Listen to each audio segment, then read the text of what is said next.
기능으로서의 욕망이 굉장히 조명 좀 컸었는데 다운 시켜주세요. 정작 이렇게 여행을 하면 할수록 앞으로 변화에 굉장히 중요한 키워드 중에 하나가 이렇게 재영성화겠구나 뭐 이런 얘기들을 저 책에서 많이 실제로 했거든요. 근데 여기가 그 이전의 교회와도 사뭇 다른 형태의 영성을 고양하는, 고취시키는 공간인 것 같아서 소중한 자리에 저처럼 별 볼 일 없는 사람을 초청해 주셔서 감사한 마음으로 왔습니다. 고맙습니다. 네. 제가 2015년도에 저 여행을 시작했었는데요. 그 여행을 할 때 저분과 저 책을 이제 의식하면서 여행을 했어요. 그 육일준의 서유경문이라고 하는 유명한 책이 있죠. 혹시 읽어보신 분 계실까요? 영성에만 관심이 있었기 때문에 읽었어도 생각이 안 납니다. 이게 1895년도에 출판이 됐거든요. 서쪽을 유람하고 보고 들은 거를 기록한 책이죠. 육일준 선생이 당시에 20대 중후반에 여행을 했었는데 서쪽이라 하면 어디를 여행하셨던 걸까요? 서아시, 아시아네. 중앙아시아. 중앙아시아. 중앙아시아? 책을 정말 안 읽으셨군요. 오로지 영성에 관심이 있어요. 유럽 미국. 그 1895년이면 조선 말이잖아요. 네. 그러니까 일종의 당시의 북비 유학생으로 여행을 했던 나라가 서구에 서구, 우리가 서방이라고 하는 일본, 미국, 서유럽을 갔어요. 거기 일본은, 미국은, 서유럽은 정치가 어떻고 문화가 어떻고 이런 거를 다 기록했던 책이 서유경문이죠. 근데 지금 와서 돌아보면은 육일주는 당시 20대의 지식인이었던 육일주는 100년을 미리 가본 겁니다. 일본, 서유럽, 미국 다 우리한테 가장 큰 영향을 줬던 나라들이잖아요. 그러니까 19세기 말에 육일준이 저기를 갔었죠. 근데 제가 여행을 시작한 게 2015년이라 그랬잖아요. 그러니까 두 갑자가 지난 거죠. 딱 120년 후에. 앞으로 21세기는 어디가 중요할까? 저 나름대로는 저는 그때 30대 중반에 막 이제 박사학위를 마치고 난 신진학자였는데 육일준 선생이 안 간 나라들이 앞으로 중요할 거야. 지리적으로 얘기하면은 유럽과 일본 사이, 구체적으로 얘기하면 뭐 중국, 동남아시아, 이슬람, 뭐 동유럽, 중앙아시아 등등등. 우리가 그동안에 잘 몰랐던 그 나라와 지역과 문명과 종교를 잘 아는 게 21세기의 한국 내지는 한반도를 이렇게 전망하는데 굉장히 중요하지 않을까라는 생각으로 여행을 시작했었고, 또 한 번 제가 의식했던 책이 이 책입니다. 마르코 폴로의 그 유명한 동방경문록인데요. 저분은 13세기에 여행을 하셨죠. 그러니까 우리가 살고 있는 아시아까지 왔었는데, 저 동방경문록은 혹시 읽어보셨나요? 외웠어요. 영성에 또 제목은 네. 저 책에 보면은 13세기에 마르코 폴로가 보기에 세상에서 가장 아름답고 가장 큰 도시라고 묘사한 곳이 어딜까요? 인도. 인도. 네. 중국 인도의 어느 도시일까요? 중국이면 어느 도시가 가장 크고 아름답다고 있을까요? 북경 중국의 항저우였어요. 항저우 가보신 분 계신지 모르겠는데 항저우가 가장 아름답다라고 저분이 표현을 했는데, 항저우가 저 당시에 인구가 100만 정도 됐었습니다. 마르코 폴로가 출발했던 이탈리아의 그 지중해에 있었던 도시는 5만 명이 살던 도시였어요. 한 20배나 큰 도시를 직접 본 거예요, 당시에. 근데 제 생각에 21세기는 중국과 이탈리아의 격차가 그 정도로 다시 벌어질 가능성이 높다고 생각해요. 20배의 격차로 다시 벌어지니까.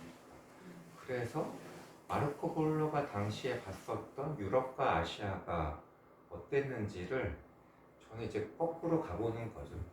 21세기에 여행을 하면서 그때랑 이렇게 비교를 하면서 1000일 동안 이렇게 돌아다녔습니다. 근데 이런 발상을 하게 된 거는 제가 도서관이나 연구실에서만 있었으면은 이런 아이디어가 나왔을 것 같진 않고요. 그러니까 어떤 구체적인 공간을 경험하면서 그렇게 된 건데 저게 하노이라는 장소였어요. 하노이 가보신 분 혹시 있나요? 네, 그건 또 사실이에요. 가보셨나요? 아, 하노이요? 네. 호치민하고 다낭만 가요. 하노이는 하노이. 가보신 분 한 분도 없나요? 하늘 가보셨어요? 저기 어딘지 혹시 아세요? 저기 뭐 저기 그월 공사관? 3년 전인가요? 그 김정은과 트럼프가 하노이에서 네. 정상회담을 했잖아요. 네. 근데 틀어졌잖아요. 네. 잘 됐으면 원래 저기서 만찬을 하려고 했었는데 야핫런 하노이라고 되어 있죠.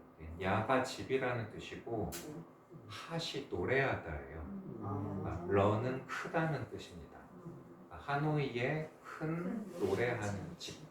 우리말로 하면 오페라 하우스. 근데 뭐 다 아시겠지만 저 건물을 누가 지었겠어요? 프랑스 사람들이 식민지 지배를 하면서 파리에서 즐겼던 문화를 그대로 향유하려고 지은 건축물이거든요. 제가 저 안에 들어가서 사진 찍은 게 제가 하노이에 갔던 이유는 제가 원래는 동아시아 냉전사 국제관계를 전공하는 역사학자였는데 2011년부터 13년까지 미국에서 박사 논문을 다 쓰고 포닥이라 그러죠. 박사 후 연구 과정. 동아시아 연구 냉전사에서 너무나 중요한 나라가 사실 베트남이잖아요. 베트남 역시 남북으로 분단되어 있었기 때문에 베트남까지 제가 잘 알아야 냉전 체제 연구가 완결이 되겠다라는 생각으로 하노이에 있는 사회과학원에 포닥으로 갔던 겁니다. 그때는 동아시아 연구를 잘 하려고 갔었죠. 가서 봤더니 저런 오페라 하우스가 있고 제가 매일같이 갔었던 저기가 투비엔 뻑자인데요. 저 다 한자거든요. 뻑자는 국가입니다. 국가가 중국어로 버자 이렇게 되고 버자가 남쪽으로 가서 뻑자라고 발음이 바뀌어요. 투비엔은 뭘까요? 저거 역시 한자인데. 도서관? 어떻게 아셨죠? 모양이 뭐야? 역사 학생입니다. 그러면 한자는 뭘까요? 투비엔 뒤에 있는 한자. 서점이에요. 서점이 중국어로 슈디엔 그렇거든요. 슈디엔이 남쪽으로 가서 투비엔 이렇게 발음이 바뀌어요. 국가 서점이니까 국립도서관이죠. 저 국립도서관인데 저것도 100년 전에는 인도차이나 대학교 건물이었어요. 프랑스가 베트남만 지배한 게 아니라 라오스, 캄보디아까지 인도차이나 연방으로 다스렸잖아요. 그러니까 저기에서 식민지 이 엘리트들을 양성하는 우리로 치면 경성제대 역할을 했었던 고등교육기관이었죠. 그래서 건축 양식도 저렇습니다. 그리고 저 사람은 누굴까요? 레닌?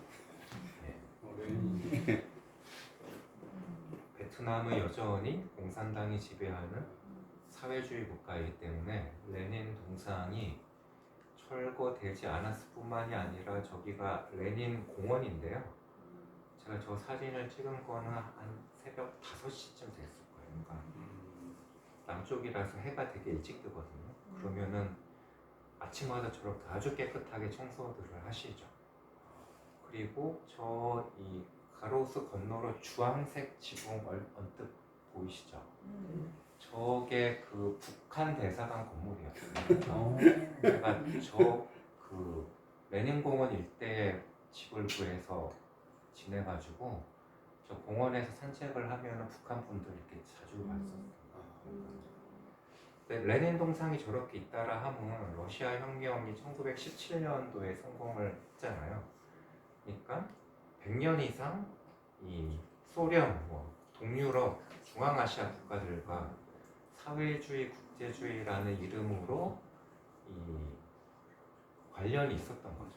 그리고 프랑스를 중심으로 한 서유럽과는 150년 이상의 이런 역사적 경험이 있는 거예요. 이게 하노이에 있는 동상 가운데 제일 큰 동상인데요. 이름이 리 타이또라고 되어 있죠. 리는 제 이병헌 할 때 이랑 똑같습니다. 그 이고요. 타이또는 뭘까요? 타이또? 가끔 이렇게 한자 감각이 좋으신 분들은 맞추시더라고요. 대화. 태조. 대화. 예, 태조 정답입니다. 태조 이씨, 태조 이씨. 그러니까 베트남은 그러니까 월남이라고 하는 나라는 당나라가 붕괴되면서 처음 독립하거든요. 그러니까 우리 쪽에 고려라고 하는 나라가 들어설 거의 비슷한 시기에 월남은 최초로 독립합니다. 중국에서 벗어나서. 그러니까 그 월남 왕국을 만든 사람이 이씨였어요. 그래서 태조 이씨가 지금도 레닌이나 호치민보다 훨씬 더 큰 동상으로 세워져 있죠. 제가 2013년도 9월 달에 하노이에 그 박사호 과정으로 갔는데 그때만 해도 전 이런 감각으로 갔거든요. 우리랑 비슷한 한자 문화권이라고 하더라. 유교 국가였다. 민간에서는 불교를 많이 믿는다고 하던데 그 정도만 알고 갔는데 이런 동상도 있고 이런 건물도 있는 거예요. 동유럽, 서유럽이 멀지가 않았던 거죠. 베트남이 동남아에서 가장 북쪽에 있는 나라거든요. 베트남만 해도 우리가 경험했던 역사랑 너무나 다른데 제가 그 이전에는 동아시아 연구자라고 하고 다녔고 제 머릿속에 동아시아는 동북아랑 동남아를 합하면 동아시아라고 생각을 했었어요. 근데 동남아는 우리랑 정말 다르다는 거를 하노이에서 경험하게 됐고 그때부터 제 유랑벽이 시작됐어요. 그러니까 언제 저 좋았던 시절이 다시 올지 모르겠는데 에어아시아인가요? 이거는 저가항공의 전성기였어요. 네. 저 때만 해도 한 3만 원짜리 왕복 티켓으로 이 동남아의 이웃 도시들을 다 이렇게 여행할 수 있었죠. 그래서 월요일부터 목요일까지는 아까 보여드렸던 여기에서 공부를 하고 금요일만 되면은 이웃 나라들을 계속 여행하기 시작했어요. 왼쪽에 있는 도시가 어딜까요? 말레이시아. 네, 말레이시아의 쿠알라룸푸르 딱 공항에 내리면 여성분들의 의상이 다 달라져 있죠. 네, 히잡 쓰고 있잖아요. 이슬람 국가예요. 그러니까 저기 중동이나 중앙아시아 가지 않더라도 가까이에 있는 거예요. 이슬람. 오른쪽에 있는 도시는 인도네시아에 있는 반둥이라고 하는 도시인데요. 반둥도 인도네시아에서 세 번째로 큰 도시인데 시내 한복판에 가면 저렇게 어마어마하게 큰 사람의 사이즈랑 비교를 해보세요. 네, 하얀 대리석으로 만든 모스크가 시내 한복판에 있더라고요. 이슬람 국가죠.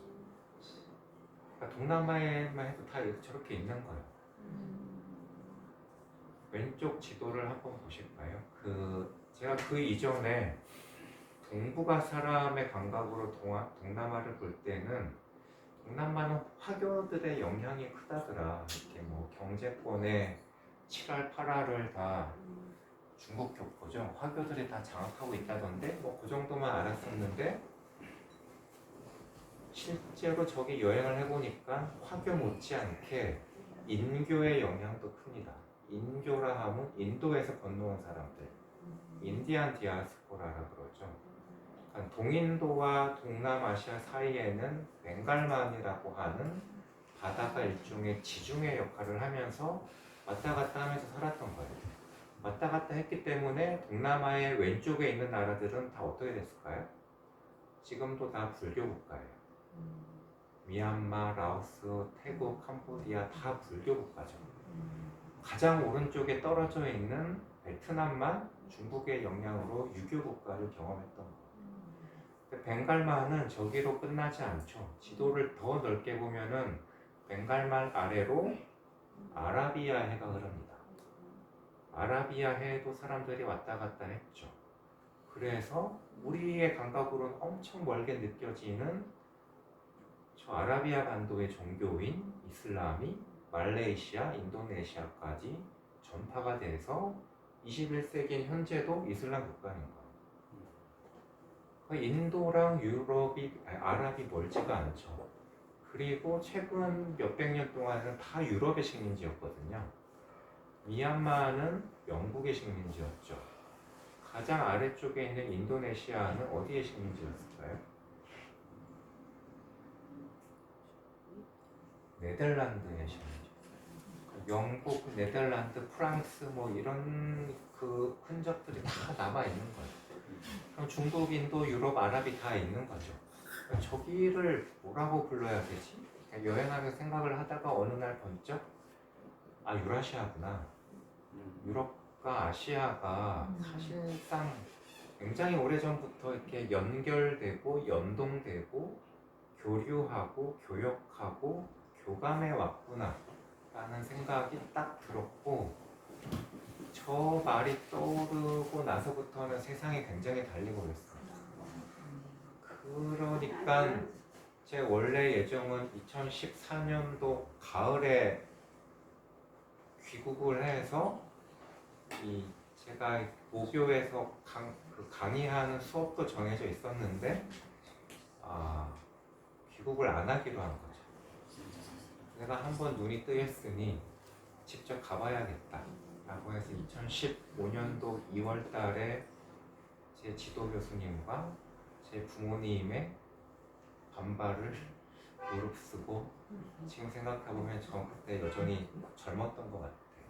30대 중반이었는데 과감하게 3년 동안 여행을 했었고요. 저때 제가 머무는 방이나 뭐 이렇게 연구실에 붙여뒀던 지도가 저거였어요. 유라시아 전도였고, 저거는 인터넷 따와가지고 여전히 국경이 그려져 있는데요.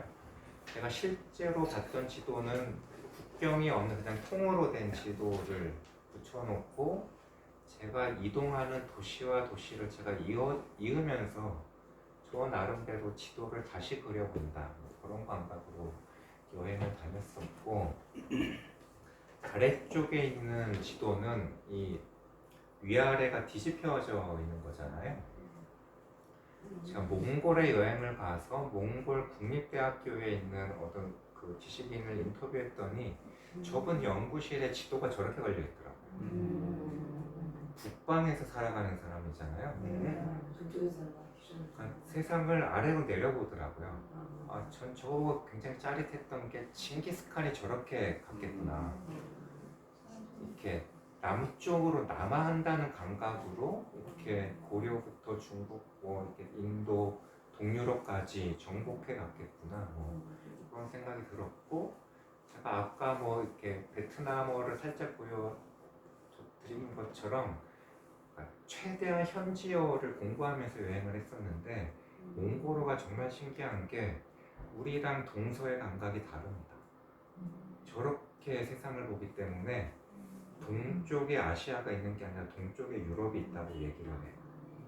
서쪽에 아시아가 있어요. 저런 그 지리 감각도 너무나 흥미로워서 제가 몽골 이후로는 저 두 지도를 항상 같이 보면서 여행을 다녔습니다. 뭘 보았나? 이거는 그 대학생 친구들한테 요즘에 대학에서 강의를 하면 요즘 학생들은 저를 안 보거든요. 다 스마트폰을 들고 제발 저 좀 봐주십사 하면서 가끔 그런 퀴즈를 하는 건데요. 그냥 아주 간단하게 해볼게요. 세계에서 인구가 가장 많은 나라는 어딜까요? 중국 인구 어느 정도 될까요? 15. 네. 15. 맞습니다. 네. 공식적으로는 14억 정도인데 그게 안 잡히는 친구들까지 합하면 그렇게 될 수도 있겠죠. 세계에서 가장 큰 민주주의 국가는 어딜까요? 미국. 네. 미국이라 하면 지난번에 바이든이 대통령 될 때 몇 표 받았는지 혹시 기억하세요?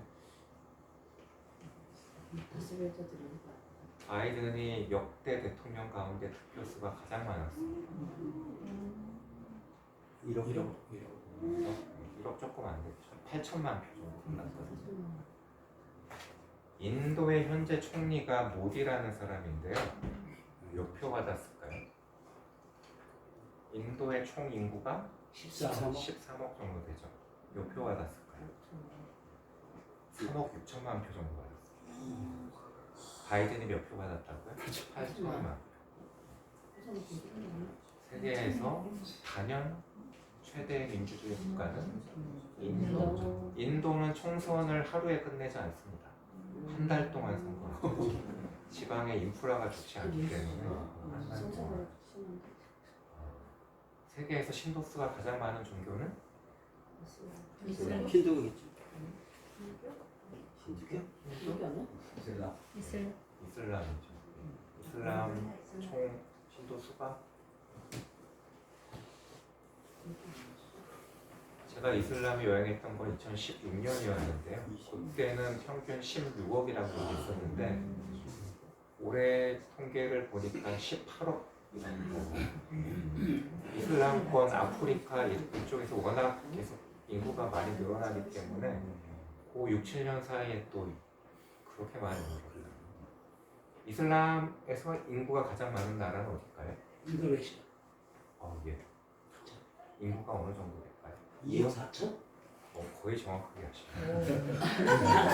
이걸 많이 했어요. 저거는 유튜브 전문. 시즌은 정치자.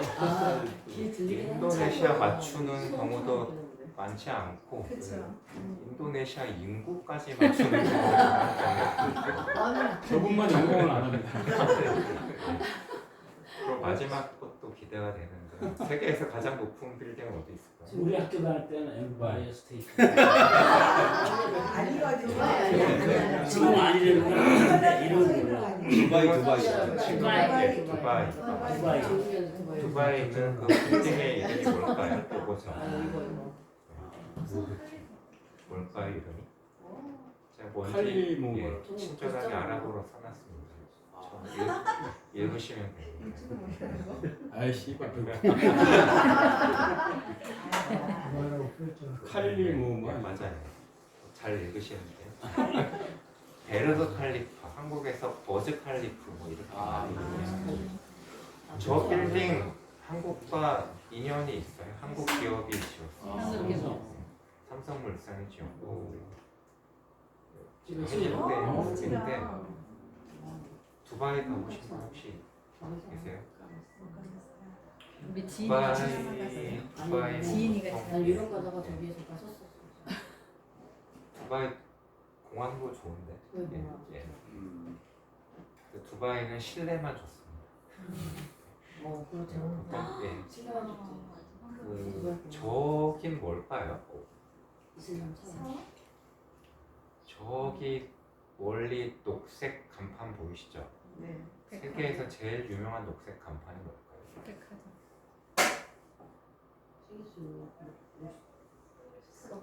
저 읽으면 스타벅스예요.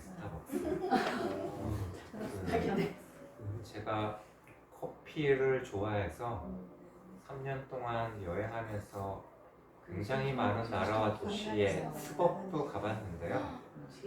적어도 제가 가본 스벅 매장 가운데 가장 아름다웠던 스타벅스 매장이었어요. 그러니까 그 모스크의 양식을 그대로 따와서 스벅 매장으로 만들었죠. 반대편의 색감은 이랬어요. 그런데 이쁘다.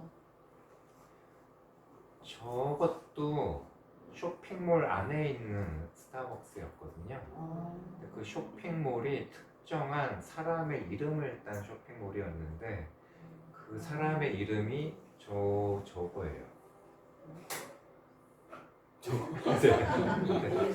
너무 귀여워. 이름이. 근데 언뜻 보기에도 이름이 엄청 길잖아요. 네. 아랍 사람들은 자기의 이름 앞에 아버지, 할아버지, 증조, 고조 막 이렇게 쭉 나옵니다. 그러니까 현재 내가 있기까지 어떠한 그 분들이 있어서 내가 지금 있다라는 걸 이름에 이렇게 새겨두는 거죠. 근데 제가 마지막에 저것만 이렇게 떨어뜨려 놨잖아요. 저것만 읽으면은 이분 바투타거든요. 혹시 들어보신 분? 이분 바투타. 그러니까 유럽에 마르코 폴로가 있었다면 아랍에는 이분 바투타가 있었죠. 그러니까 대여행가고 사실은 마르코 폴로는 이탈리아에서 출발했지만 이분 바투타는 모로코에서 출발해서 동아시아까지 온 거기 때문에 훨씬 더 긴 여행을 했었던 사람이죠.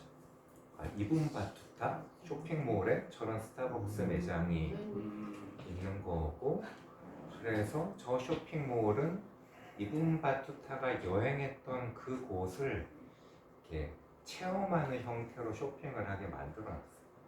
이렇게 되어 있는 거예요. 제일 위에 있는 게 코끼리 타고 저기가 어디일까요? 인도. 예, 인도관. 이렇게 해서 인도를 여행하는 것처럼 쇼핑하는 거예요. 두 번째는 저기는 어딜까요? 중국. 예. 예. 중국인데 그럼 저 배는 뭘까요?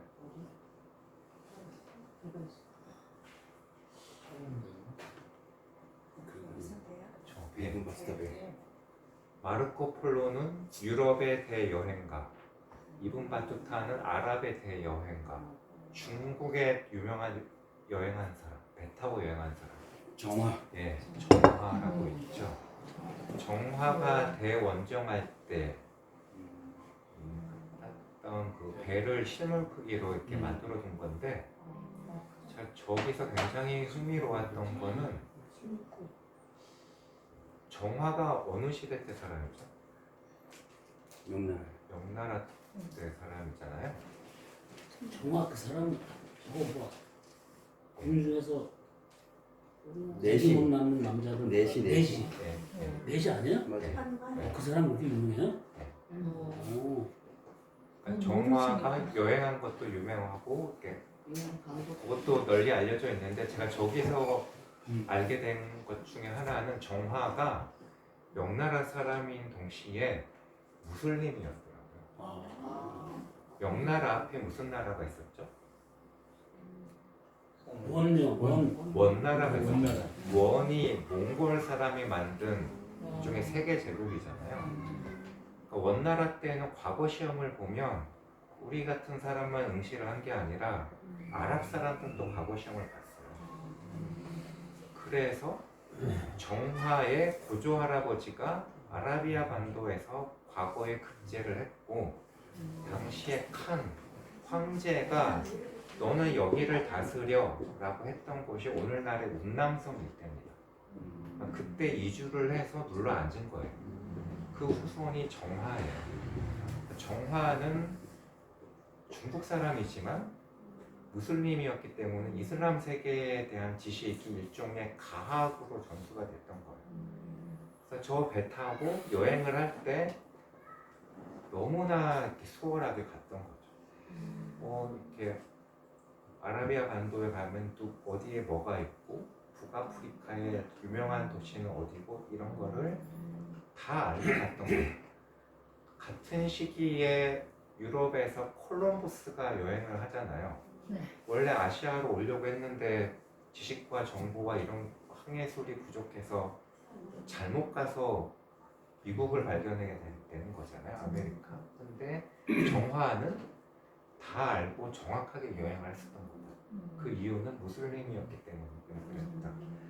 뭐 저런 것 등등이 굉장히 흥미로웠습니다. 여기까지 재밌는 얘기였고요. 그리고 여기는 뭐 제가 대학이나 다른 곳에 강연할 때는 이렇게 이런 얘기를 쭉쭉 하는데 오늘은 이런 얘기는 별로 안 할게요. 저희가 이런 거에 관심이 있는데 원래 아, 네, 넘어가시는 그러세요? 거니까 감사합니다. 유라시아라는 단어는 처음 만드신 거예요? 책 쓰시면서? 저는 혼자 이렇게 떠올랐었는데 그 박근혜 정부에서 유라시아 이니셔티브 그런 얘기를 썼더라고요.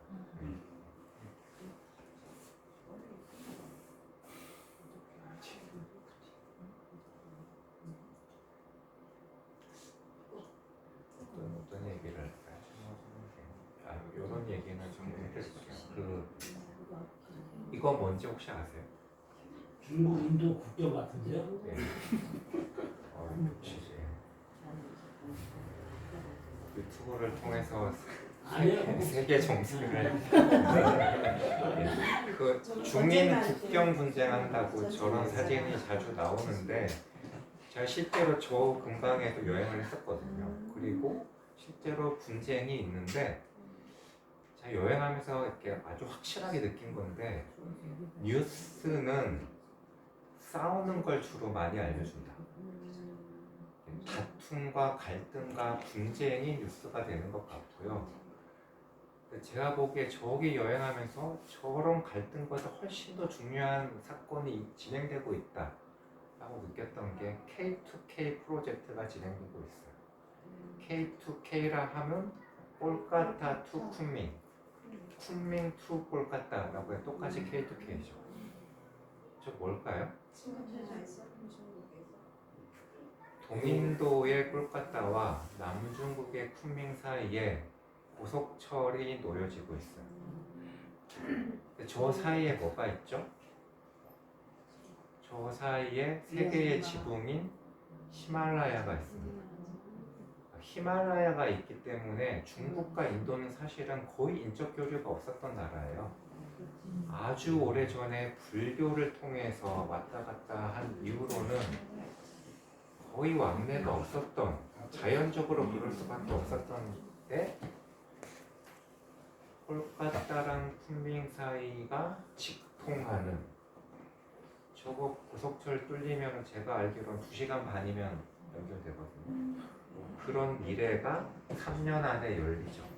제 생각에는 저기서 국경 분쟁하는 것보다 저게 훨씬 더 중요한 뉴스라고 생각합니다. 근데 국제 뉴스의 속성상 저런 거는 잘 알려져 있지가 않죠. 근데 저런 길만 생기고 있는, 이쪽도 요거는 영성에 관련된 거니까 뭐 얘기를 해봐도 좋을 것 같은데, 저 인도의 겐지스강인데요. 인도가 뭐 종교와 영성가 뭐 이런 걸로 그게 일종의 소프트 파워이기도 하잖아요. 그 요가 이런 거 엄청 많이 하고 웰빙이나 힐링이나 뭐 미니멀리즘이나 이런 게 요즘에 젊은 친구들, 뭐 MZ 세대들이 특히나 이렇게 좋아하는 말이기도 하죠. 그래서 아유르베다라는 것, 우리식으로 얘기하면 뭐 한방 뭐 이런 거에 가까운 건데, 저런 게 뷰티나 뭐 이렇게 음식 뭐 이런 것과도 이렇게 뭐 연결되고 있기도 하고, 인도에 대한 관심은, 저런 거에 대한 관심은 오래전부터 있었던 것 같긴 해요. 왼쪽에 있는 친구들이 비틀즈고 오른쪽에 있는 저분은 누굴까요? 애플 만든 사람. 예, 스티브 잡스. 스티브 잡스도 인도에 막 이렇게 정신세계 뭐 그런 데 빠졌던 적도 있죠. 왼쪽에 있는 분은 누굴까요? 제주도에 살고 계시는 이효리시고요. 오른쪽에 있는 분은 지금 세계에서 가장 잘 나가는 지식인 유발 하라리. 유발 하라리. 예, 유발 하라리도 막 진짜 좋네. 명상 이런 거 하고 방학만 되면은 어디 아무도 안 만나고 혼자 들어가가지고 막 이렇게 그런 거 하고 막 그러죠. 이슬람에서도 이 어떤 종교적인 전통으로 이어졌던 할랄이라고 하는 게 지금은 이렇게 할랄 수도 뭐 이런 게 있고, 우리는 보통 히잡을 여성 억압의 상징, 뭐예요?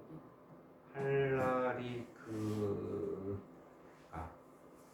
허용이 된다라는 뜻인데, 그 할랄 음식이 중요해지고 있는 게 뭐 이렇게 지금은 비건이라는 말 많이 쓰잖아요. 이렇게.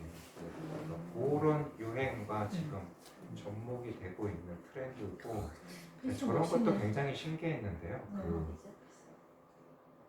이슬람의 인구가 엄청나게 지금 늘어나고 있다고 그랬잖아요. 18억까지 됐고, 중동에 있는 나라들은 돈도 많거든요. 산유국들은 두바이에 세계에서 가장 높은 빌딩 있고 막 한 게 그냥 기름 팔아서 막 돈이 넘쳐나는 나라들이 많기 때문에 저기에 살고 있는 여성분들도 소비 역량이 굉장히 많아요. 그래서 20세기에는 여성 해방 운동의 차원에서 히잡을 벗자 이런 게 있었는데, 지금은 오히려 글로벌 브랜드들이 저런 옷들을 만들어요. 그래서 파는 거죠. 네. 히잡이스타. 근데 제가 저런 데 약해서 저 브랜드 이름을 까먹었는데 엄청 유명한 브랜드였는데 샤넬. 샤넬 뭐 그런 데였어요. 네, 저기에서 저렇게 하더라고요. 그런 것도 재밌었다. 이런 게 있고, 넘어가겠습니다. 여기 너무 많이 넘어가나?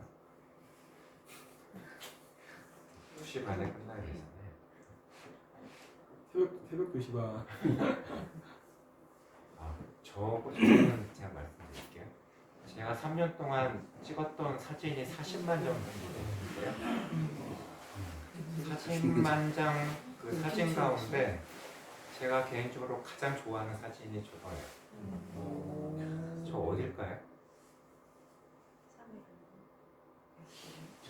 그 밑에 있는 글씨랑 전혀 상관없습니다. 저 어딜까요?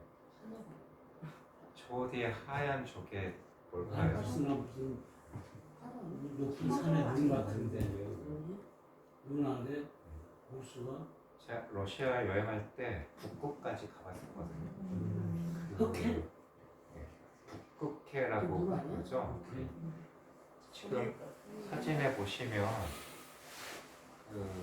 유라시아의 제일 끝, 그러니까 맞은편에는 그 아메리카의 그 알라스카가 있는,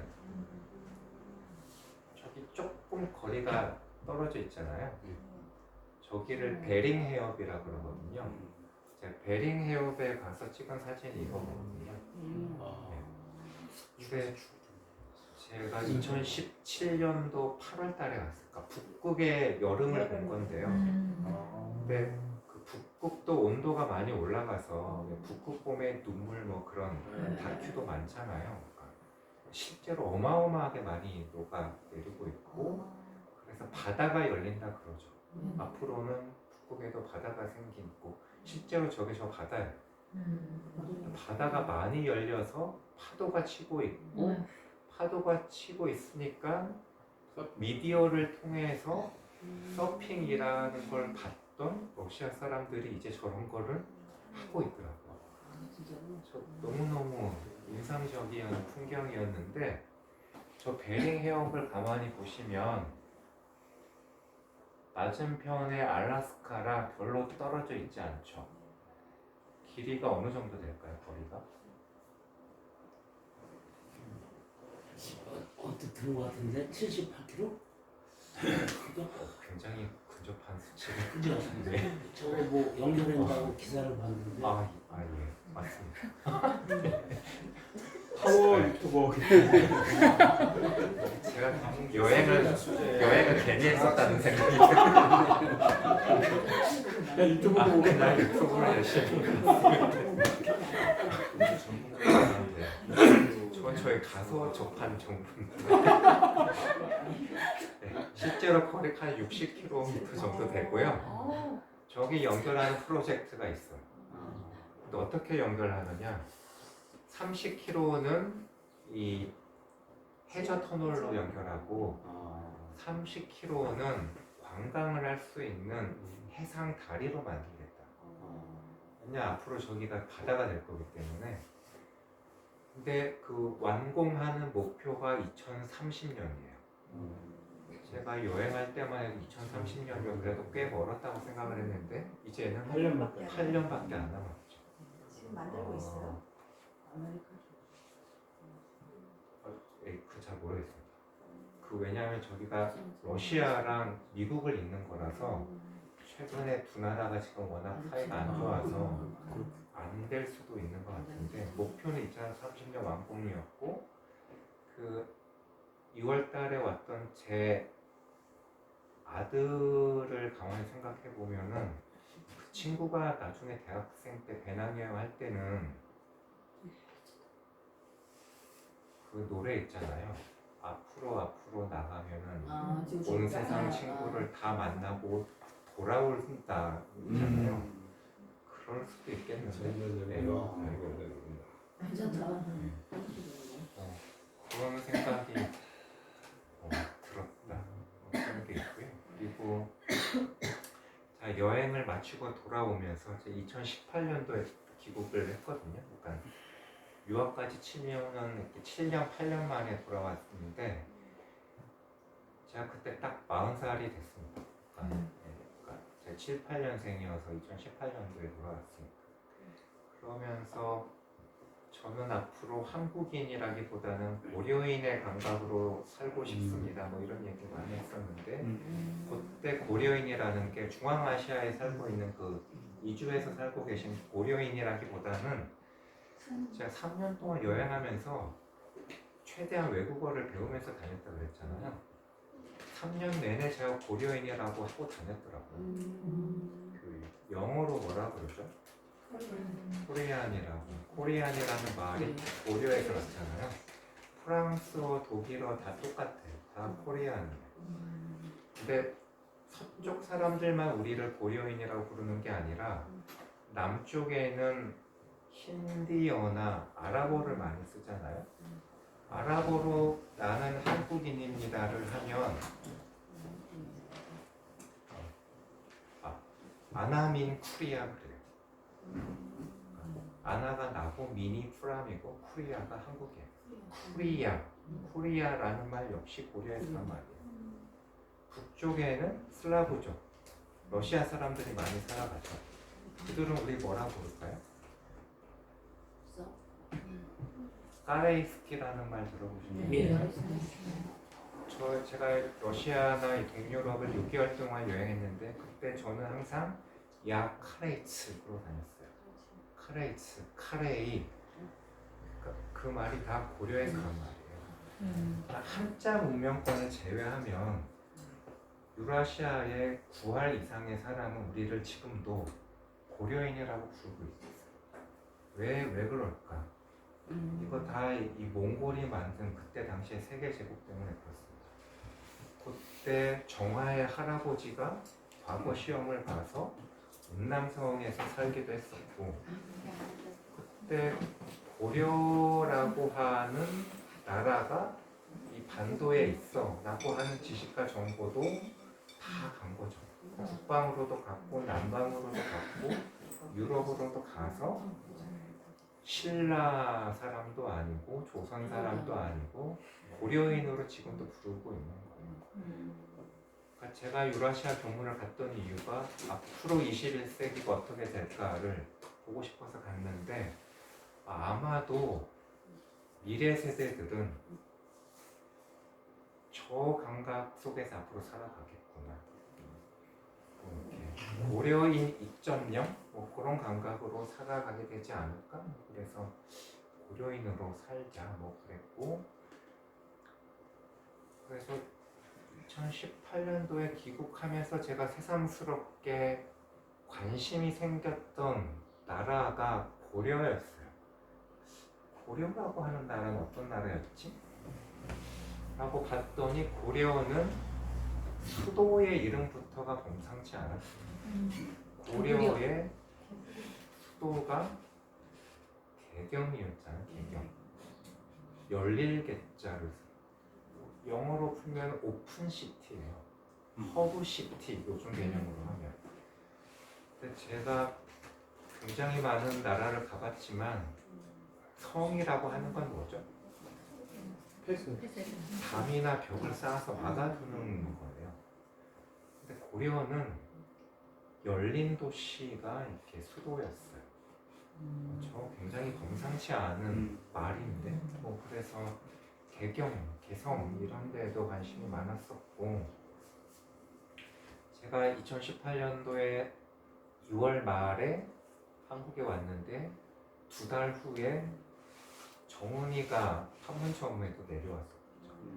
그 제가 100개 나라를 여행했다고 뭐 그랬는데 유라시아 견문 3년 동안 하면서 못 가본 나라가 딱 3개 있었거든요.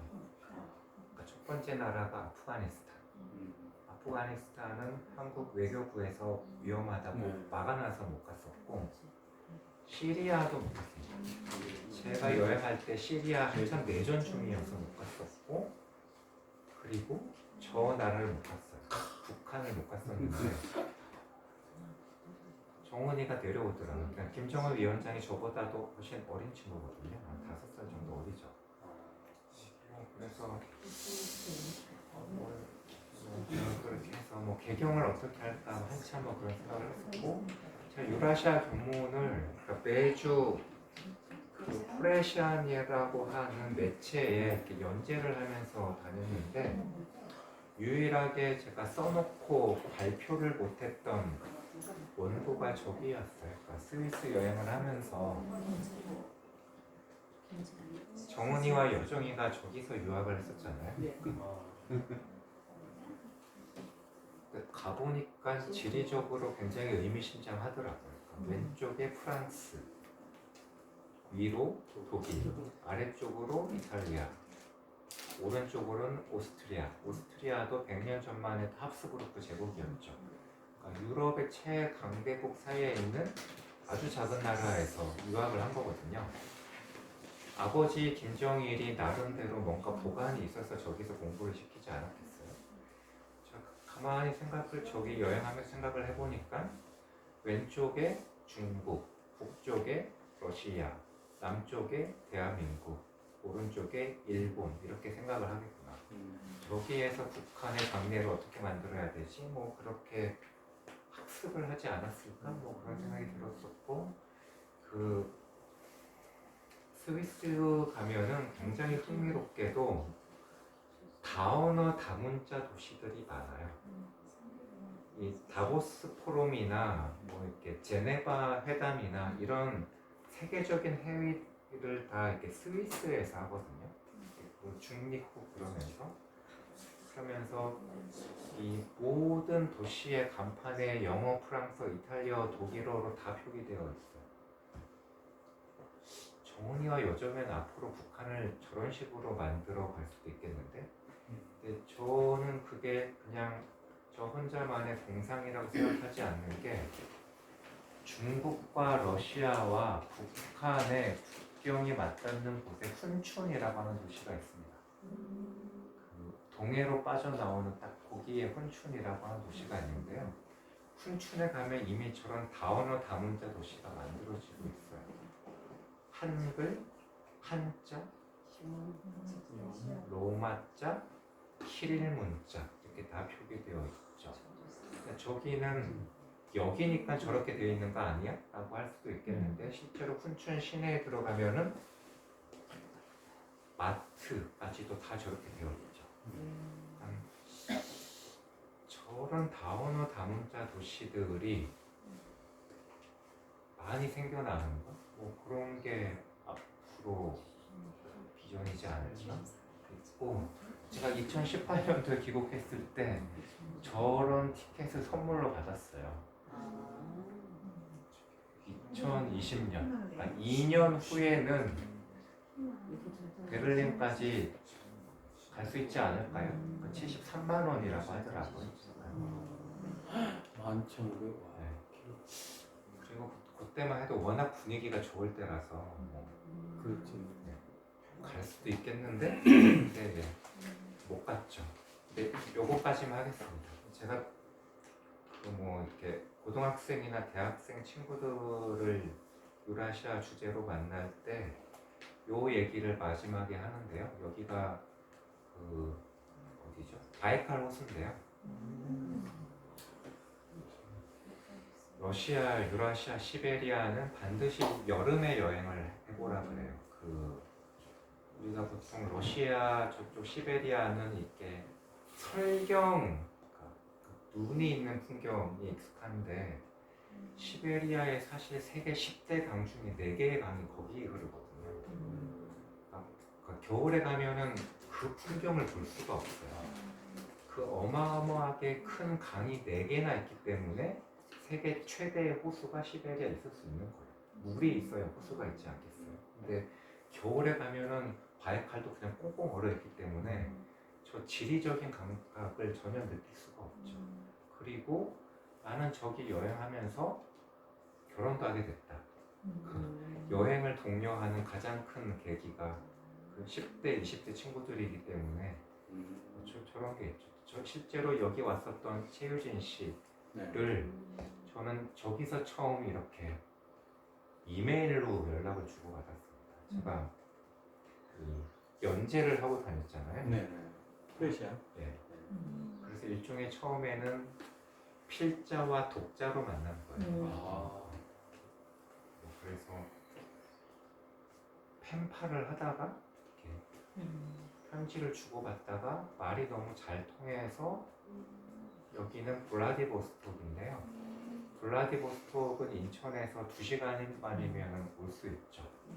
제가 블라디보스톡을 여행할 때 직접 봅시다 그랬어요. 여기 한번 보시죠. 우리 말이 너무 잘 통하는데.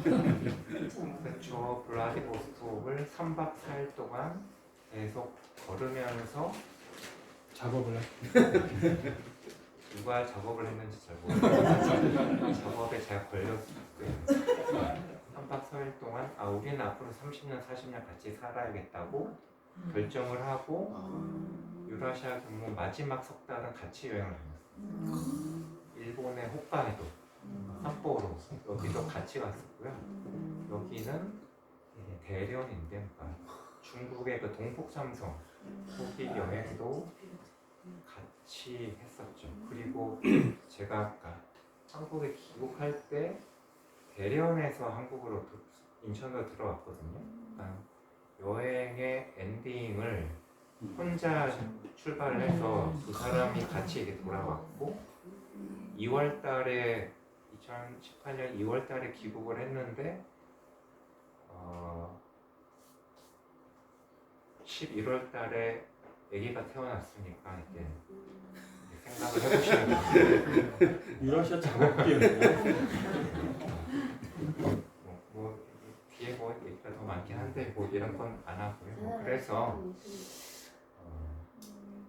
세상을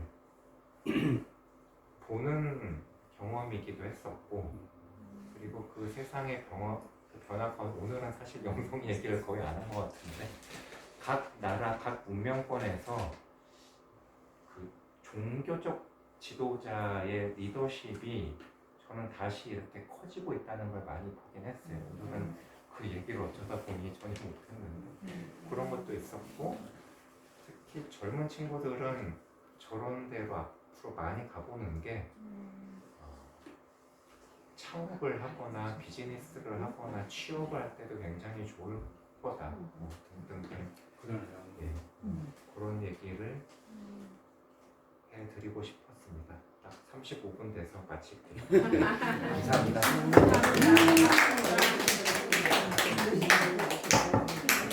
잠깐 우리 저도 이러는 거 처음인데 불 좀 켜주시죠.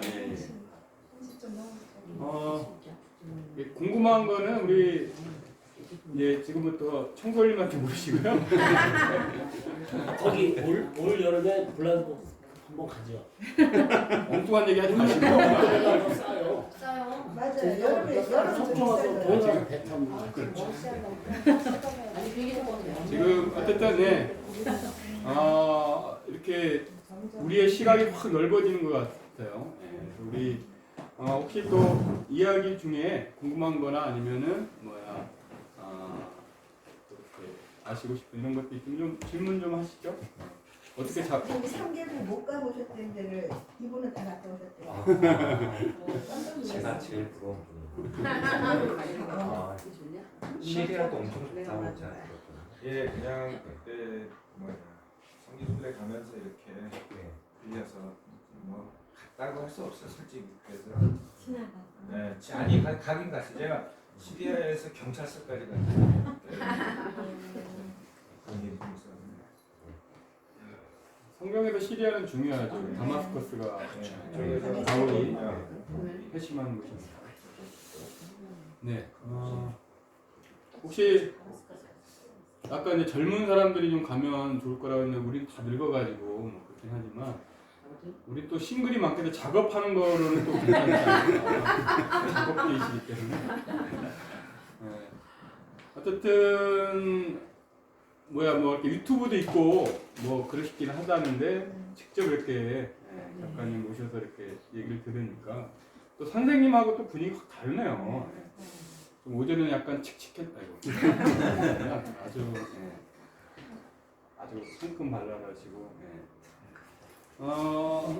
뭐 질문이나 혹시 그 질문이 네. 이제 아까 요 세계 이렇게 돌아다니시면서 이제 그 영성과 관련된다고 하는 이야기를 아까 이제 했는데 별로 이렇게 많이 나오지 않아서 그 이제 저도 이제 세계 좀 이렇게 많은 나라들을 이렇게 가보기도 했는데 그 뭐랄까 이제 그 다양한 종교들도 만나고 또 뭐 이제 한국에 이렇게 제가 세계 정교회 수장 뭐 이런 분들하고도 이렇게 이제 해서 뭐 관련된 뭐 정교회라든지 뭐 등등 각 나라의 그 우리가 여러 활동들을 불교 지도자들 뭐 이렇게 하고 해서 특히 이제 제가 그 시리아하고 저쪽에 그 이집트하고 아프리카 이쪽에 갔을 때 그 요르단인가 갔을 때에 그 가이드가 한 얘기가 그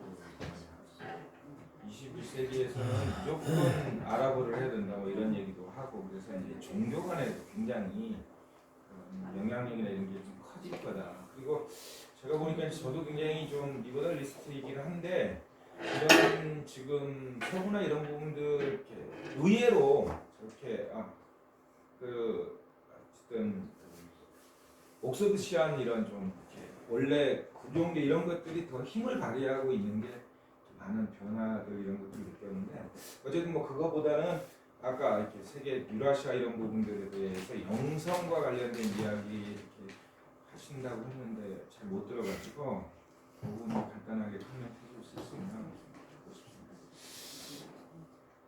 하려면은 다 해야 되는데요. 그냥 지금 세계적으로 가장 핫한 푸틴이라고 하는 사람에 대해서 조금 그냥 설명을 드리면 제가 공교롭게도 2017년도에 러시아에 갔거든요. 그러니까 제가 이렇게 우리가 살고 있는 동북아에서 동남아, 인도, 이슬람, 유럽, 동유럽, 중앙아시아, 러시아 이렇게 남쪽으로 가서 북쪽으로 돌아와서 2017년도에 갔는데 그때가 러시아 혁명 딱 100주년이었어요. 근데 그 러시아 TV를 보면 굉장히 흥미로운 게 이런 그 국경절 이런 행사를 보면 유일하게 푸틴과 어깨를 나란히 해서 투샷으로 나오는 유일한 인물이 저분이에요. 총리나 무슨 장관이나 이런 사람들은 절대 저렇게 푸틴 옆에 못 씁니다. 저분이 키릴 총주교거든요. 이 일종의 제가 푸틴 미디어 연출하는 게 굉장히 흥미로웠던 게 쌍두마차로 지배하는 나라가 현대 러시아라는 걸 끊임없이 보여줘요. 세속의 지도자인 푸틴과 종교적 지도자인 키릴이 함께 이끌어가는 게 21세기의 러시아다. 그러니까 푸틴이 2000년부터 집권을 하잖아요. 근데 푸틴이 표방하고 있는 가장 중요한 이 워딩이 동방정교 대국이거든요. 그러니까 레닌이라고 하는 사람이 서방의 그 공산주의 이론을 가지고 와서 혁명을 해서 우리는 원래 동방종교 국가였는데 무신론 사회를 만들어 버렸던 거잖아요. 이래서 우리랑 안 맞았던 거다. 그래서 우리는 종교적 리더와 함께 이끌어가고 있는 동방종교를 통해서 강한 러시아를 부활시켜야 한다. 이런 거를 초지일간 강조를 하고 있고, 그럼에도 불구하고 레닌 그 묘지가 여전히 그 크렘린 거기에 있거든요. 그래서 의미도 저렇게 바꿨더라고요. 레닌이라고 하는 사람을 공산주의 혁명가라고 지금 얘기하지 않아요, 러시아에. 20세기에 오셨던 지저스라고 얘기해요. 아, 그래? 노동자, 프롤레타리아를 위해서 살았던 현대적인 의미의 주님이었다.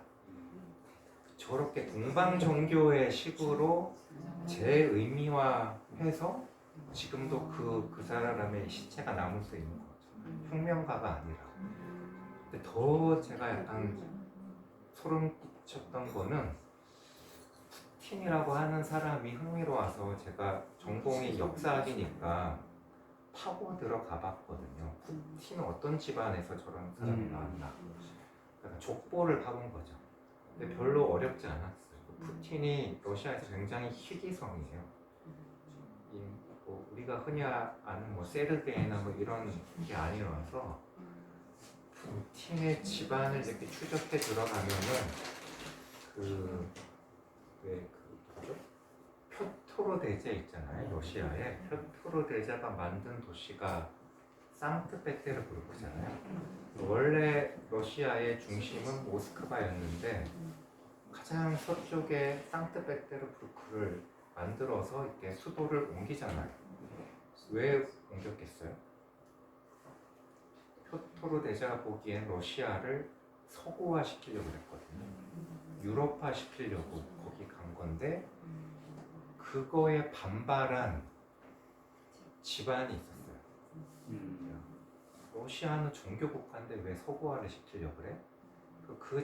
그 사람들은 모스크바도 버리고 볼가강 일대로 동쪽으로 이주를 합니다. 볼가강 일대로 이주를 해서 동방정교회의 전통을 고수하는 자기네들의 마을을 만들고 살아요. 그 마을 중에 하나가 집성촌 중에 하나가 푸틴촌이에요. 그러니까 완전 동방정교를 따르는 그 집안의 후손인 거예요. 이 사람들이 볼가강에 살다가 언제 모스크바로 돌아오느냐? 러시아 혁명 때에 돌아와요. 왜냐하면 그들이 보기에는 서구화를 추구했던 러시아 제국이 붕괴됐다고 생각했거든요. 아, 이제 우리들의 시대가 오는가 보다 하고 왔다가 막 스탈린이 집권하고 하면서 뭐 이렇게 잘못되긴 했는데 레닌이 1917년도에 혁명을 성공시키고 나서 말년에 건강도 안 좋고 이 정치적 반대파의 테러 위협 뭐 이런 것도 많아가지고 모스크바 근교에서 사실은 이렇게 거의 이렇게 은신하면서 살았어요. 그 레닌의 말년 2년 3년을 그 지켜주고 집사 비서 내지는 그 역할을 했었던 사람의 이름이 놀랍게도 푸틴입니다. 레닌의 말년을 지켜줬던 그 푸틴은 현재의 푸틴과 어떤 사이인가? 할아버지. 어떻게 연결되는가? 다 200년, 300년의 그 대서사가 있어요. 그래서 그 손주였던 푸틴이 21세기에 집권을 해서 동방정교 대국을 만들어가고 있는 거고 지금 우크라이나 사태를 어떻게 이해해야 되는가에도 이게 아주 딱 맞닿는 건데 젤렌스키라고 하는 친구가 등장해서 하려고 하는 게 뭐죠? 서구화하려고 하는 거잖아요. 나토에도 들어가고 뭐 EU에도 가입하고. 근데 러시아라고 하는 나라의 뿌리가 키예프에 있거든요.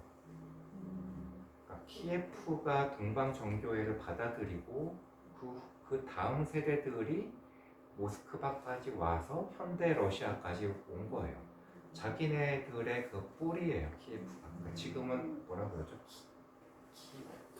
카이유라고 하잖아요. 그냥 우리의 운명적인 뿌리인데 저기가 서구가 되겠대, 나토에 들어가고 EU에 가입하겠대.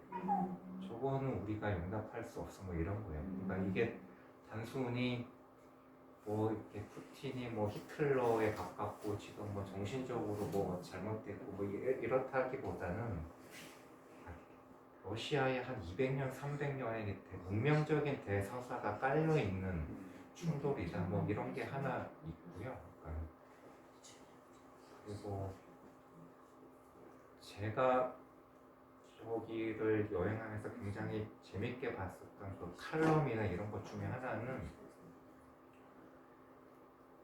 러시아에서 역사적으로 가장 유명한 사람이 표토르잖아요. 표토르가 한 게 서쪽으로 수도를 옮긴 거잖아요.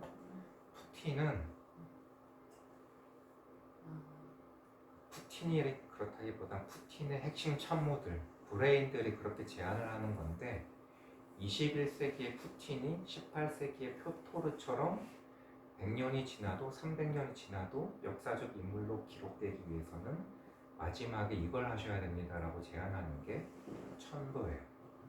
이번에는 어느 쪽으로 가셔야 되느냐? 동쪽으로 가셔야 된다. 왜? 앞으로는 세상이 서구가 주도하는 게 아니다. 아시아가 주도한다. 한국과 중국과 인도와 일본과 가까운 어딘가에 수도가 있어야 러시아의 부군이 상승합니다라고 그런 칼럼도 굉장히 많이 나옵니다. 러시아 신문 보면. 그래서 띄우고 있는 도시 중에 하나가 블라디보스톡입니다. 블라디보스톡이 2014년부터 동방경제 포럼이라고 하는 글로벌한 이벤트를 하거든요.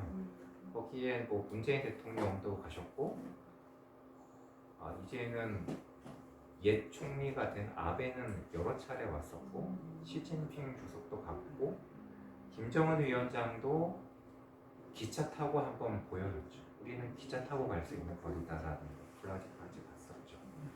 근데 저도 동방경제 포럼에 2번 가봤는데, 동방경제 포럼을 블라디에서 하면 베이징이나 서울이나 도쿄에서 출발하면 2시간 만에 와요. 모스크바에서 출발하는 푸틴은 얼마나 걸릴까요? 며칠 걸릴 것 같은데요? 비행기 타고 비행기는 오죠. 한 4시간. 기차 타고 오면 6박 7일. 비행기 시베리아까지 10시간 오면 걸리겠는데 4시간을 걸릴 것 같아요. 비행기도 10시간. 8시간. 네, 좀 넘게. 비행기를 8시간. 그러니까 러시아의 중심이 그만큼 저쪽에 가요.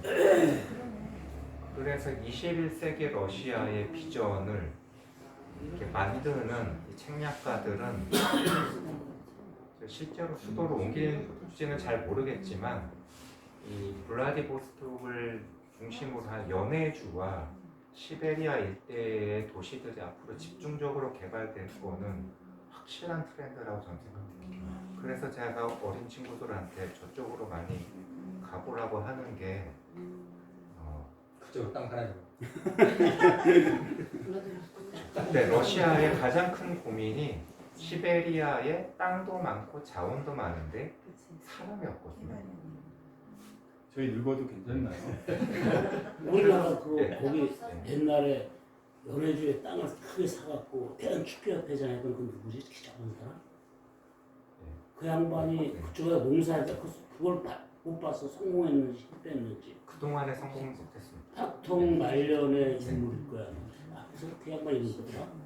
그것도 유튜브죠? 아니요. 예, 어쩌다 영성 얘기하다 여기까지 뭐 그렇습니다. 그리고 뭐 제가 서유럽 여행할 이탈리아에서 제가 저런 풍경을 봤었거든요. 바티칸 여행할 때 저때도 굉장히 인상적이었는데 교황님이 저 국가 리더들을 다 모아놓고 훈계를 하시더라고요. EU가 지금 비전이 없다. 지금 인류의 가장 중요한 과제 중에 하나가 기후 위기나 뭐 이런 생태적 회계 이런 얘기도 많이 하시잖아요. 그리고 저분은 앞으로 1000년의 교회의 비전을 그런 거라고 얘기하시죠. 첫 번째 1000년은 유럽 사람들한테 복음을 베풀었고, 두 번째 1000년은 유럽 밖의 세계인들한테 복음을 베풀었고, 앞으로 1000년은 인간이 아닌 존재들한테 복음을 베풀어야 돼요. 동물과 식물과 뭐 이런 대상들. 그래서 저분이 이름을 프란치스코라고 하신 거예요. 프란치스코가 왜 그 새들한테 막 설교하고 막 그랬던 분이잖아요. 저런 얘기를 국가 지도자들한테 막 하는 거예요. 이렇게 너네들 뭐 하냐 막 그러면서 저런 모습들도 보면서 20세기는 완전 저 반대였던 거잖아요. 종교에서 탈피한 국가 지도자들이 주도했던 100년이었다면 21세기는 저런 게 굉장히 중요한 흐름인 것 같은데 그런 생각도 했었던 겁니다.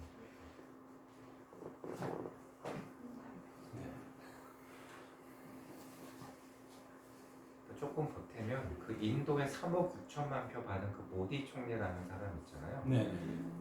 그분이 채식하는 구루예요, 요기예요.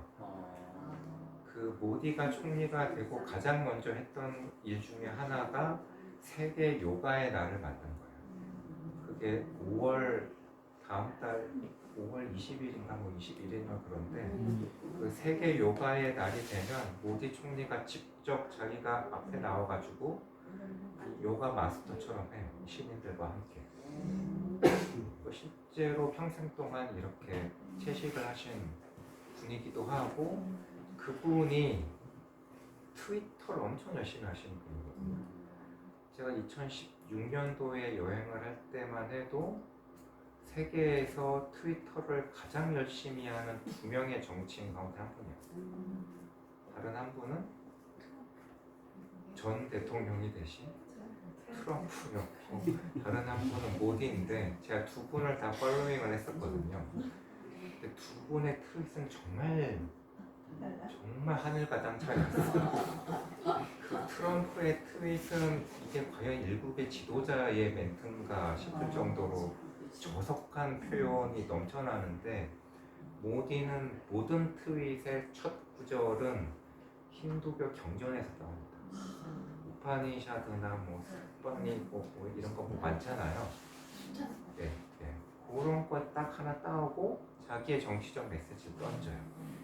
저는 그것도 굉장히 너무 흥미로운 현상이었는데 그거를 공유하고 리트윗하는 친구들이 누구였겠어요? 20대, 30대거든요. 그 3억 6천만 표를 세대별로 분석하면 더 흥미로운 게 20대가 80%를 모디를 지지해요. 30대가 60%를 지지했더라고요. 그러니까 그때 정권이 바뀌는데 그때 정권의 교체라 하면 우리가 흔히 얘기하는 진보 보수 좌우의 그 정권 교체가 아니라 인도의 2030 세대들이 힌두 문명 국가를 만들자는 모디를 전폭적으로 지지한다 그런 느낌이었어요. 그러니까 모디라고 하는 사람이 국정 목표가 힌두 뚜아거든요. 힌두 뚜아라는 말이 힌두 문명 국가 만들기예요. 그래서 모디라고 하는 사람은 인도 총리 가운데 최초로 국제 무대에서 영어를 쓰지 않은 첫 번째 총리예요. 인도는 영국의 식민지였기 때문에 이 상류층들은 다 영어 엄청 잘하거든요. 모디도 영어 잘하죠. 근데 영어 안 씁니다. 힌디어로만 하고 통역하게 하죠. 그런 거에 인도의 젊은 친구들이 열광하더라고요. 이런 것도 종교적 전통이 어떻게 국가의 그 비전과 연결되는가, 그런 것도 저는 제 영성화 이런 트렌드라고 봤었던 거예요. 지금 제가 한번 유튜브인데요. 예. 이게 지금 모디 총리가 예. 한국 기업한테 아주 전폭적인 지원을 해갖고 기업을 유치하려고 하는데요. 그게 대표적인 좀 베트남에 있는 기업들을 콜롬비아하고 인도하고 양쪽 상성은 이미 베트남 첫 소재로 결정을 했나 봐요. 양쪽으로 그 지원이 좋은 쪽으로. 근데 인도에서도 그 돈 없는 과 돈이 엄청 많은가 봐요. 엄청 준대요.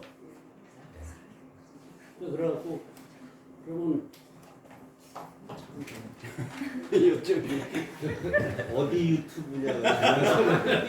그리고 제가 유튜브에 한게 뭐야? 지금 궁금한 게 캘커타에서 한국까지 고속철도를 연결한다고 그랬는데 오늘 처음 들었거든요. 근데 그만큼 중국하고 인도하고의 관계도 괜찮다는 얘기고, 그다음에 그럼 지금 미얀마 사태가 그 고속철도하고도 연결이 돼 있는 거예요? 미얀마를 중심을 가는데요.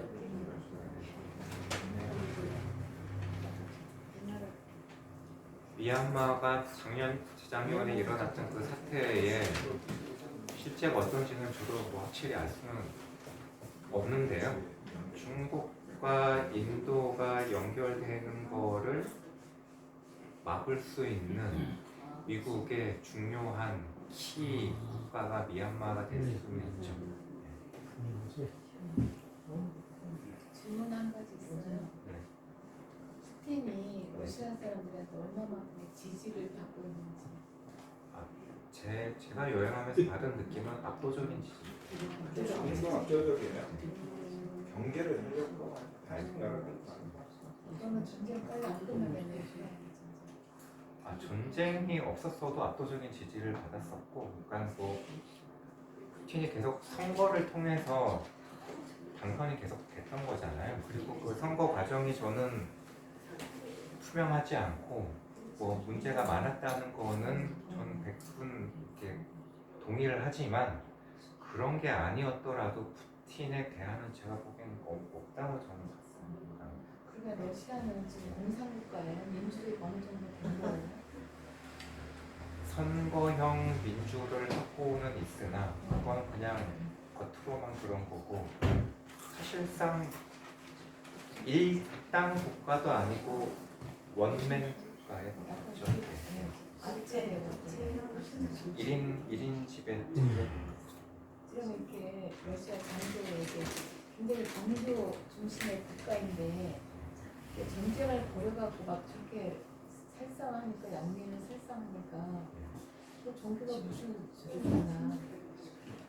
종교는 결국 좀 선한 거를 지향을 해야 되는데 특히 어린아이들 힘없는 남여자를 막 죽여서 묻어버리는 그런 거에 대해서는 조금 안 좋게 생각이 돼요. 그런 지도자를 갖다가 좀 압도적으로 한다고 하는 게 역시 그런 러시아는 북한하고 좀 비슷한 체제다. 푸틴은 그래도 다른 지도자들보다 양심이 있는 지도자예요. 중간에 한번 그 헌법 지키느냐고 대통령 안 했어요. 총리했어요. 진짜 국제적으로도 총리했다고 안 나서요. 참기가 쉽지 않은 거에 권력은 다 집중되어 있는 거예요. 그런 관점은 어쨌든 퍼스펙티브의 문제가 있죠. 바라보는 관점이 있어서 여기서 얘기하는 건 그렇게 잘못했습니다. 그 유튜브는 좀 그런 유튜브다. 북한 유튜버하고 있는 지식이 아니고, 왜냐하면 그건 이제 각 나라의 상황이나 뭐 이런 부분들에 푸틴이 갖는 정치적 역할, 뭐 우리가 알다시피 구소련이 가지고 있는 위상 안에 그 욕망들이 다 있는 거죠. 그게 푸틴이라고 하는 지도자로 나타나는 거고, 세계를 이제 이니셔티브를 지고 싶어하는 욕심들이 다 같이 묻어 있는 거죠. 그래서 그런 좀 민감한 센시티브한 문제는 여기에서 넘어가고, 저는 이제 아까 기독교나 뭐 종교의 그다음에 아까 얘기했듯이 이슬람 이런 것들이 가지고 있는 부분들이 새로운 세계 질서 재판과 어떤 관련들이 일단 감사합니다. 아니 앞으로 우리나라 북한과의 그런 지금 새로운 이제 정부가 바뀌겠지만 어떻게 전망이 될까요? 진짜 우리 여기서 솔직하게 얘기해도 되나요? 네, 솔직하게 얘기해 주세요. 전. 네. 다시 정말 희망적으로 문재인 대통령 때 그 희망이 연결될 수 있을런지. 연결이 안 되지만 안 돼요. 아니 그런 희망을 안고 갖고 계신 분들이 있을 거예요 아마. 그리고 진짜 철도가 연결이 되고 정말 서울서 출발해서 저기 러시아를 횡단을 해서 유럽까지 갈 수 있는 날이 언제쯤 가능한 건지. 지금 이거는 이제 모르실 거예요. 아니 제가 질문을 했으니까 네. 아니 제가 먼저 해보죠. 그거는 저도 걱정을 엄청 많이 했는데요. 이미 서울에 거기 다녀온 사람이 철도 연결 사무실이 있대요. 거기 지나신 고위층들이 있고 문재인을 반대하던 이제 좋아하는 사람도 있고 시기 반대. 흐름은 어떻게 막을 수는 없잖아요. 흐름은 막을 수가 없대요. 정권이 그랬을 근데 저기 원산 쪽으로 연결이냐 이쪽 평양 쪽으로 연결하는 이견은 있대요. 그 연결 작업을 하고 있대요. 아니, 그거 뭐 양분들 뭐 말려도 몰래 안 하고 우리나라 꽤 사람. 오래전에 그런데 그 승리가 묻는 거는 지금 정권 상황하고 다르게 근데 하고 있다. 하고 있대요. 그건 이미 시대의 흐름은 막을 수는 없어요. 2013년에 WCC가 저기 네. 독일에서부터 해갖고 부산까지 왔어요. 그걸 다 이미 있는 거고 그걸 어떻게 이제 연결하느냐의 문제는 다른 문제입니다. 그냥 솔직하게 있는 그대로 정말 역사학자로서 어떻게 전망을 하시는지. 아주 솔직하게 말씀을 드리면 제가 지난 대선 때 떨어지신 그 분의 그 외교안보 캠프에 있었는데요. 아, 저런 유라시아 정책 이런 것도 같이 만들기도 하고 했었는데 지금 당선되신 분은 저런 쪽에 대한 생각이 전혀 없으셨던 분이거든요. 그래서 본인의 비전이 없기 때문에 역설적으로 드리면 오히려 풀릴 수도 있다는 생각이 드는데요. 그분의 캐릭터 이런 걸 봐도 그런데 제가 걱정이 드는 거는 미국의 세계 전략인 거죠. 미국은 한국을 절대 대륙과 연결하게 보고만 있지 않을 거예요. 이렇게 정권이 교체된 이 찬스에 확실하게 이렇게 해양 국가로 만드는 대전략을 짤 거기 때문에 그리고 지금 집권한 정당은 그거를 돌파해서 그런 일을 하실 분들은 아니라서 저는 그게 문제인 것 같은데 근데 조금 더 길게 보면 2024년도에 트럼프가 복귀할 가능성이 아주 높거든요. 이번 11월 달 중간 선거에 바이든과 민주당은 거의 이렇게 완패할 가능성이 굉장히 높고요. 지금 여론도 굉장히 안 좋고 이 뭐 우크라이나 이 사태 때문에 지금 이미 이 원자재, 뭐 곡물 가격이 막 엄청나게 오르고 있잖아요. 미국 사람들은 다 차물고 다니는데 유가 오르면은 막 이렇게 민심이 엄청 안 좋아지거든요. 그 직격탄이 중간 선거에 갈 거라 저는 추세상 보면은 트럼프가 컴백할 가능성이 저는 90% 이상인 것 같고 그렇게 되면은 정말 신기한 판이 다시 일어날 수 있다. 정원이는 계속 있을 거고 트럼프가 다시 복귀하면은 이상하게 윤석열 대통령이 있는데도 막 이렇게 되는 그렇게 되지 않을까 라고 상상력을 발동하고 있어요. 궁금한 게 하나 있는데요. 이렇게 여행을 하고 여행 가기 전과 여행을 하고 와서 내가 바뀐 시야가 있나요? 가장 큰 시야나 아니면 정신적으로 어떤 변화? 뭐가 달라졌나요? 가장 큰 변화는 웬만한 편견 이런 게 없어진 것 같아요.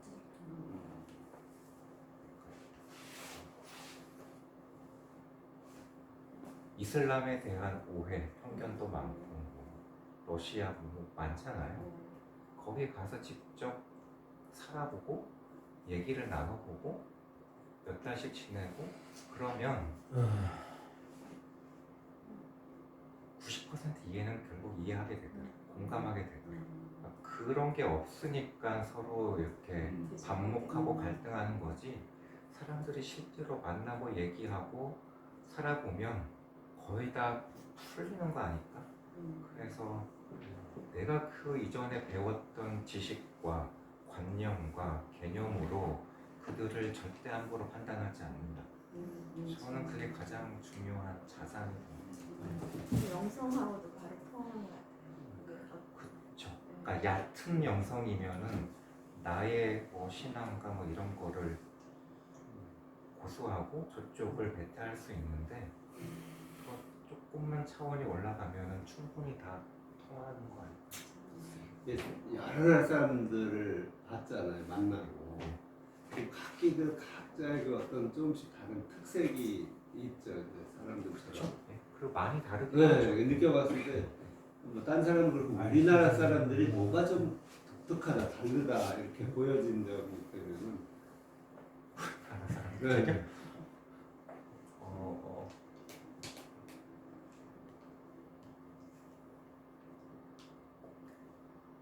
그 옛날부터 음주 가무에 능하다는 말이 있었잖아요. 네. 음주 가무에서 압도적인 역량이 있는 민족인 것 같아요. 그리고 홍솔님의 음주. 예? 홍솔님의 음주. 저 유튜버 보세요. 그리고 그 음주 가무의 역량이 지금 K컬처로 폭발하고 있는 것 같아요. 그 제가 육일준 선생을 늘 생각하면서 여행을 다녔다고 그랬잖아요. 1894년대 여행을 갔을 때 I am from 조선, I am from 조선이라고 해, I am from 코리아라고 하셨는지 잘 모르겠는데 아무도 몰랐을 거예요. 제가 여행 다닐 때는 다 환영받고 다녔거든요.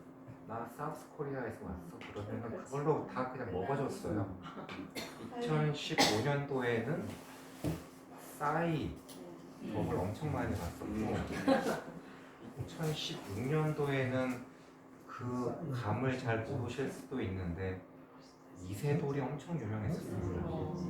이세돌이 알파고라 가두픈 그 장면이 사실 21세기를 보여준 그 빅 이벤트잖아요. 그것도 이렇게 제가 인도에 있을 때였는데 인도의 탑뉴스로 계속 나왔었어요. 이세돌 뭐 이렇게 그 경기를 하루만 한 게 아니라 여러 차례 했었죠. 근데 이슬람에 가도 이세돌은 다 알더라고요. 2018, 17년은 그랬고 2018년도부터는 뭐 압도적으로 BTS죠.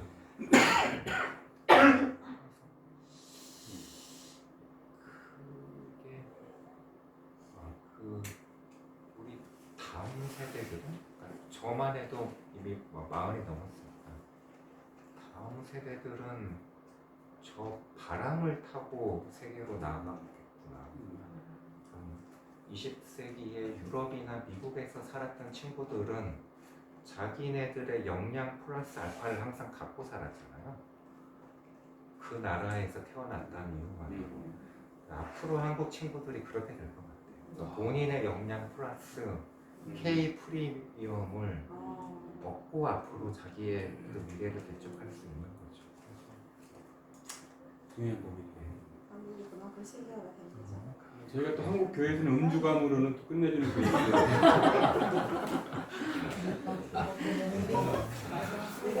우리도 음주감을 하고 나와요.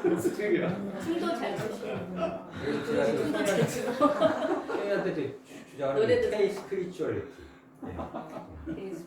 지금 여기 그렇죠.